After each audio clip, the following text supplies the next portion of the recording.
All right, everybody, happy Sunday. It is Sunday, December 8th. Anybody who's followed me for any amount of time knows that I'm a fan of the website, The Bulwark.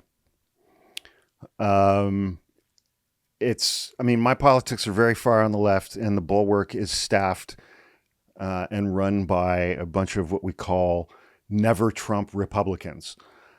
People who have been in the Republican Party for most, if not all, of their adult lives, who at some point during Donald Trump's journey over the last 9 years were like, that's it. I'm done with this guy. I'm a never Trumper.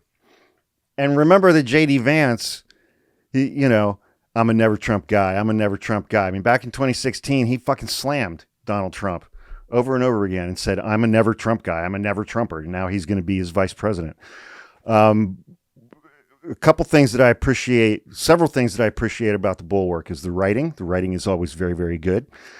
And their podcasts. There's the daily free Bulwark podcast with Tim Miller. He has different guests on there Monday through Friday. It's excellent. But the one I want to talk to you guys about, I think it might be behind a paywall. I subscribe to the Bulwark page. Their senior editor and co-founder, Sarah Longwell, she does focus groups, meaning that she'll pick some criteria for voters, gather a group of those voters together, and they interview them and get their opinions on things.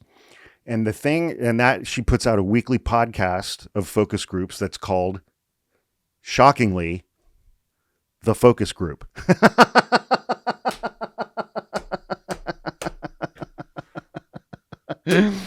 I crack myself up sometimes. Okay, so following the election a month ago, she did some focus groups of voters who voted for Joe Biden in 2020, but voted for Donald Trump in 2024. And I was like, that's interesting, because she wanted to do just some kind of post-election, get some post-election feedback from these voters about what tipped the scales for them this time. And typically the focus group podcast episodes are 45 to 50 minutes long, and she'll have a guest and they have discussions about the audio from the focus groups. And you get to hear the audio from these focus groups. You get to hear these people speak and voters. And that show, I've been listening to that show for a couple of years, and it is endlessly fascinating to me because you get to hear that audio.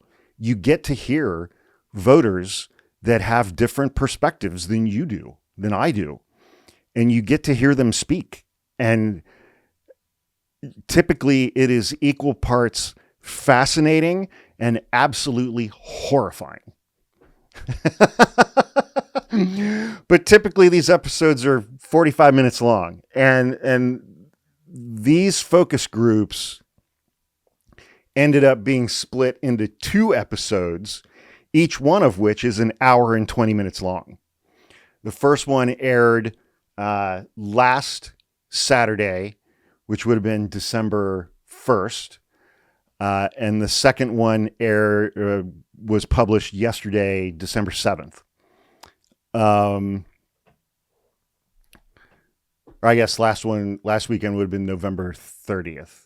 I don't remember. Whatever the Saturday after Thanksgiving was.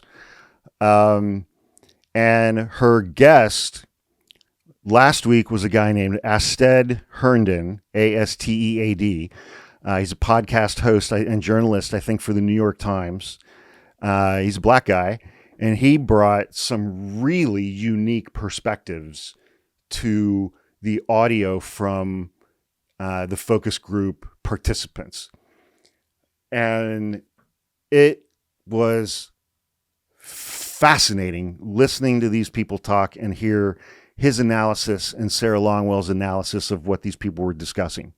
Because typically the guest will have listened to or watched these focus groups in their entirety before they record the episode with Sarah Longwell. So they've heard and seen everything.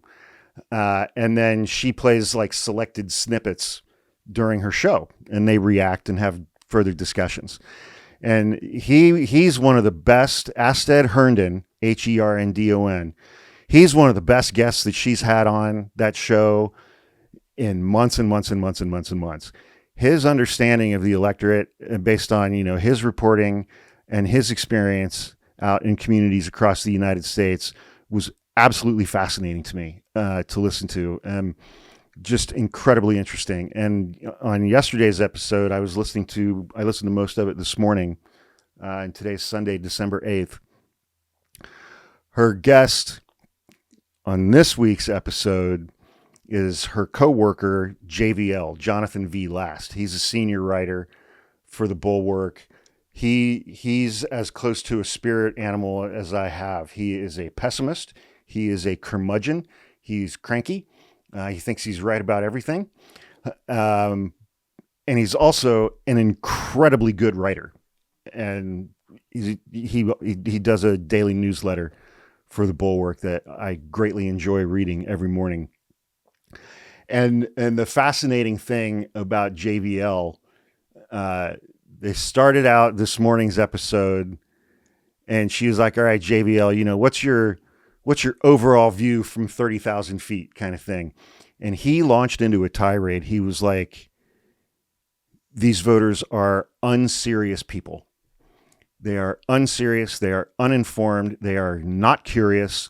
They don't have any understanding whatsoever of the reality of the world, of this race, of the United States."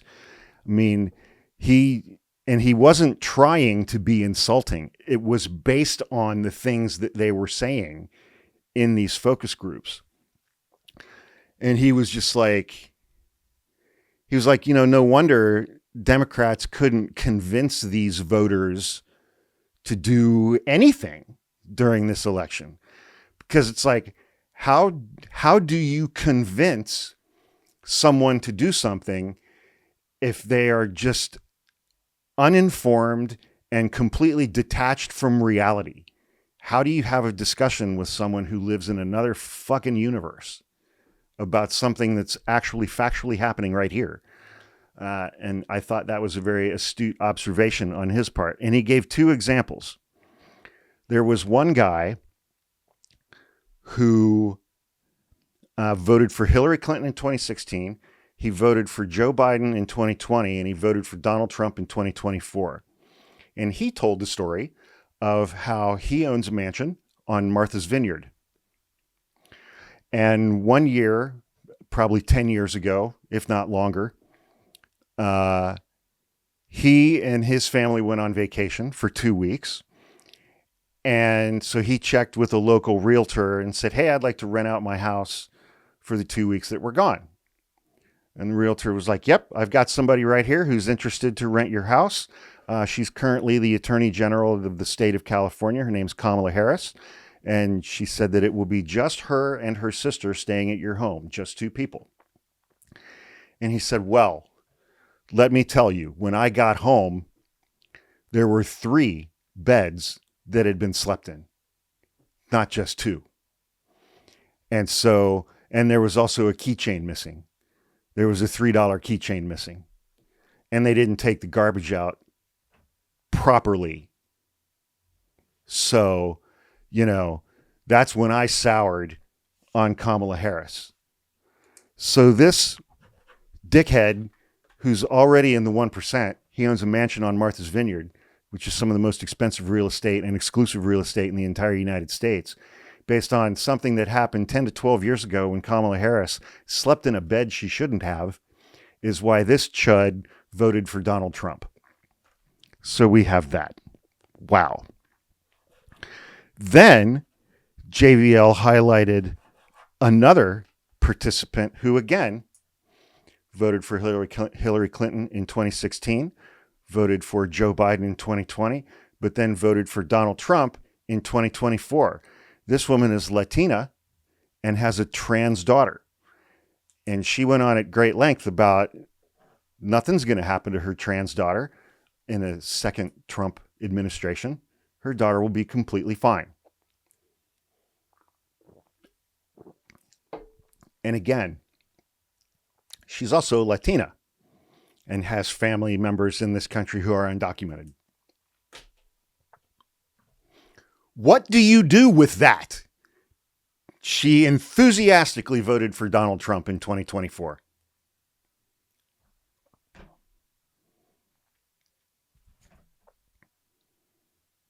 Anyway, I highly, highly recommend that people go listen to those 2 episodes. They are incredibly informative. It is the focus group podcast from the Bulwark. And please consider subscribing to the Bulwark as well. I've been a subscriber to the Bulwark's site for probably, I don't know, at least 4 years. It's a really good site, and they do really good work, and their podcasts are great, articles are great, and the writing is excellent. Thanks, everybody, for watching this. If you like this video, please click subscribe to our YouTube page and drop us a like and comment on the video. It helps us grow our page with that kind of interaction. And I appreciate it very much, and I'll see you guys soon.